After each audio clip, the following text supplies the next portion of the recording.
اور اس کے نان و نفقہ کا خرچ اللہ کے نبی صلی اللہ علیہ وسلم نے بتلایا،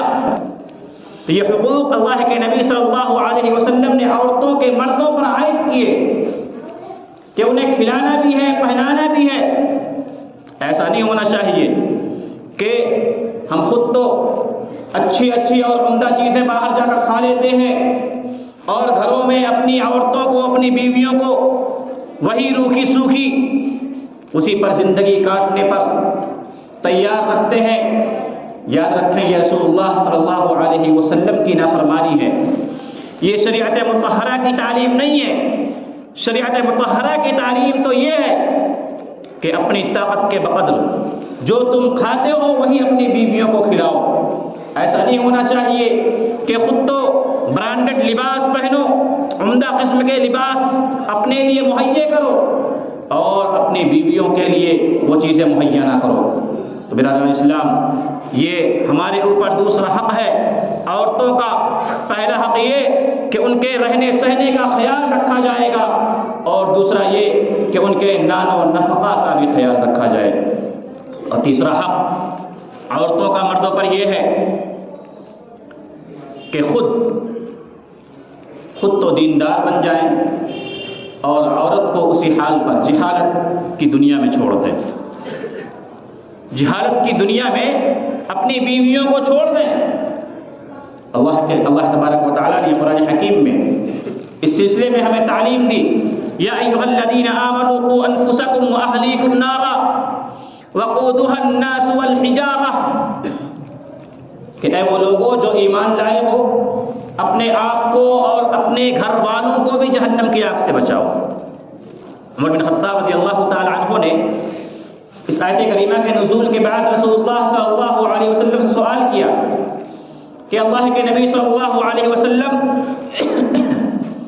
اپنے آپ کو جہنم کی آگ سے بچانا تو سمجھ میں آتا ہے، لیکن اپنے گھر والوں کو، اپنی بیویوں کو جہنم کی آگ سے کیسے بچایا جائے؟ اللہ کے رسول صلی اللہ علیہ وسلم نے ارشاد فرمایا کہ انہیں نیکیوں کا حکم دیا جائے، برائیوں سے منع کیا جائے۔ تو نیکیوں کا حکم دیں اور برائیوں سے روکیں، اور مرد کو اللہ تبارک و تعالیٰ نے وہ طاقت اور قوت عطا فرمائی ہے کہ وہ اپنی طاقت کے ذریعے سے، اپنی قوت کے ذریعے سے وہ اپنی بیویوں کو گناہ کرنے سے روک سکتا ہے، دین کی طرف آمادہ کر سکتا ہے۔ ہم خود تو بڑے دیندار بنتے ہیں، پنج وقتہ نمازی بنے پھرتے ہیں، مساجد میں آتے ہیں، لیکن عورتوں کو، اپنی بیویوں کو کبھی دین پر عمل کرنے کا حکم نہیں دیتے، کبھی اسے نماز پڑھنے کا حکم نہیں دیتے، کبھی اسے اللہ رب العالمین کی راہ میں صدقہ خیرات کرنے کا حکم نہیں دیتے۔ برادر اسلام، ہمیں شریعت مطہرہ صرف اپنی فکر کرنے کا حکم نہیں دیتا، بلکہ ہمیں اس بات کا حکم دیتا ہے کہ تم اپنے ساتھ اپنے اہل و عیال کی بھی فکر کرو۔ اور بہترین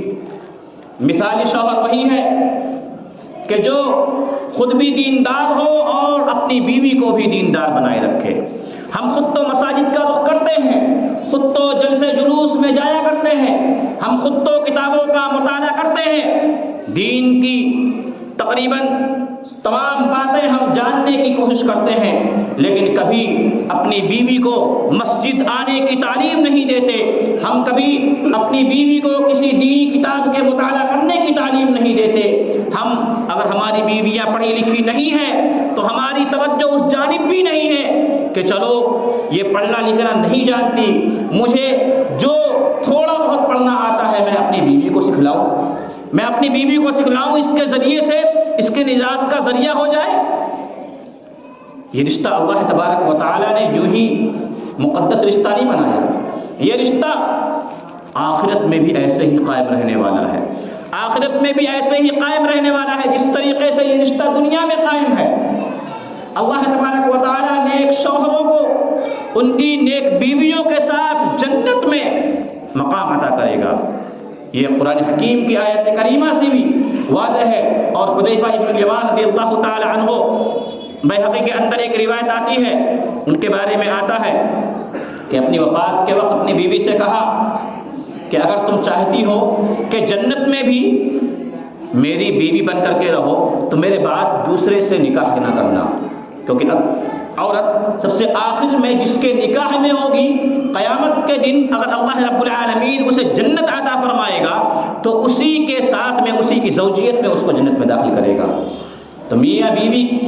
کا رشتہ یہ بہت ہی اہم رشتہ ہے۔ صرف اپنی فکر نہ کریں کہ ہم خود تو دیندار بن جائیں اور عورتوں کو ان کی حالت پر، جہالت پر چھوڑ دیں۔ اور چوتھا حق جو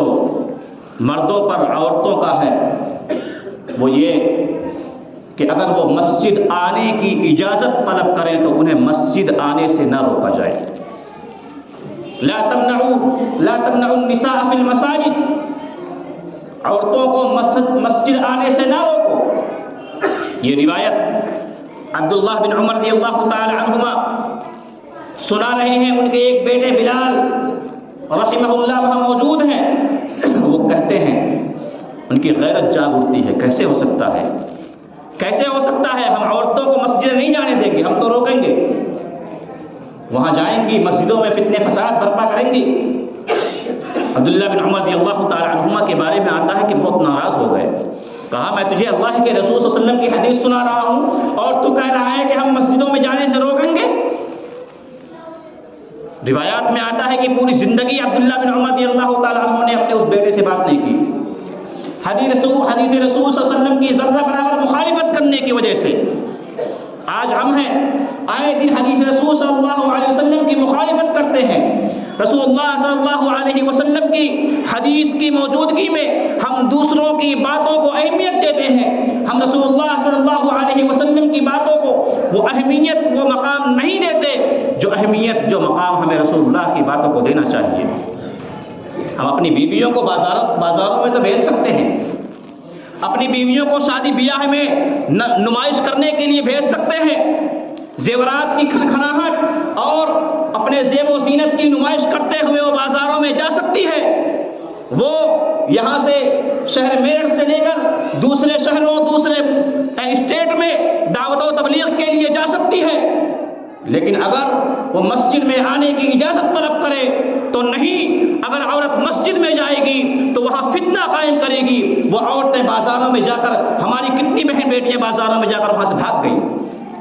وہاں فتنہ قائم نہیں ہو رہا، وہاں فتنہ قائم نہیں ہوتا۔ تمام فتنے دنیا کے اگر موجود ہیں تو وہ اللہ رب العالمین کی اس روئے زمین پر سب سے مقدس جو جگہ ہے، مساجد ہے، وہاں پر موجود ہے۔ ہمارا ایمان ہے، یہ ہمارا ایمان ہے۔ آج مسلمانوں کی اکثریت اس بات پر ایمان رکھتی ہے کہ دنیا کے تمام فتنے اگر موجود ہیں تو مساجد میں موجود ہیں، اور اگر فتنوں سے کوئی چیز محفوظ ہے تو وہ بازار محفوظ ہے، وہ شادی بیاہ کی محفلیں محفوظ ہے، وہ ناچ گانے کی محفلیں محفوظ ہیں، لیکن مساجد یہ فتنوں سے محفوظ نہیں ہے۔ ہمارا عمل یہی ہے۔ آپ دیکھیں اپنے شہر میں کہ گھروں کی عورتیں ایک شہر سے دوسری جگہ، یو پی سے بہار اور نہ جانے کہاں کہاں جاتی ہیں دعوت و تبلیغ کے لیے، کہ تبلیغ جماعت جا رہی ہے، اس کے لیے اجازت ہے، لیکن 2 قدم پر مسجد ہے، وہاں اگر نماز پڑھنا چاہے تو اس کی اجازت نہیں ہے، نہیں، فتنہ کھڑا ہو جائے گا، فتنہ کھڑا ہو جائے گا، مسجد نہیں جا سکتی۔ اللہ کے رسول صلی اللہ علیہ وسلم کے زمانے میں کیا فتنے تو کھڑے نہیں ہوئے، بلکہ ایک عورت کی، ایک صحابیہ کی تو عزت تک لوٹ گئی۔ فجر کی نماز پڑھ کے نکل رہی ہیں، ایک صحابی رسول نے ان کو گھیر لیا، اپنا منہ ان کے ساتھ کالا کر لیا، پھر بھی اللہ کے نبی صلی اللہ علیہ وسلم نے عورتوں کو مسجد آنے سے نہیں روکا، مسجد آنے سے منع نہیں کیا۔ اور آج حکمت کی بات کی جاتی ہے، مصلحت کی بات کی جاتی ہے کہ حکمت اور مصلحت کا تقاضا یہ ہے۔ اس دنیا کے سب سے ذہین ترین شخصیت کیا مصلحت کو نہیں سمجھ سکتی تھی؟ اس شریعت کو بنانے والا رب العالمین کیا اسے نہیں معلوم تھا کہ آنے والے دور میں کتنے فتنے کھڑے ہونے والے ہیں؟ کیا وہ اپنے رسول کو اس بات کا حکم نہیں دے سکتا تھا کہ عورتوں کو مساجد جانے سے روک دو، کیونکہ آنے والے زمانوں میں بہت زیادہ فتنے کھڑے ہونے والے ہیں؟ تو عورتیں اگر ہم سے اس بات کی اجازت طلب کرتی ہیں کہ وہ مساجد میں آنا چاہیں نماز کے لیے تو ان کو اس بات کی اجازت دی جائے۔ ہاں یہ الگ بات ہے کہ رسول اللہ صلی اللہ علیہ وسلم نے ہمیں عورتوں سے متعلق اس بات کی تعلیم دی ہے کہ ان کی نماز افضل اور بہتر نماز یہ ہے کہ وہ اپنے گھروں میں ادا کریں، لیکن اگر وہ مسجد آنا چاہیں تو انہیں کوئی روک نہیں سکتا۔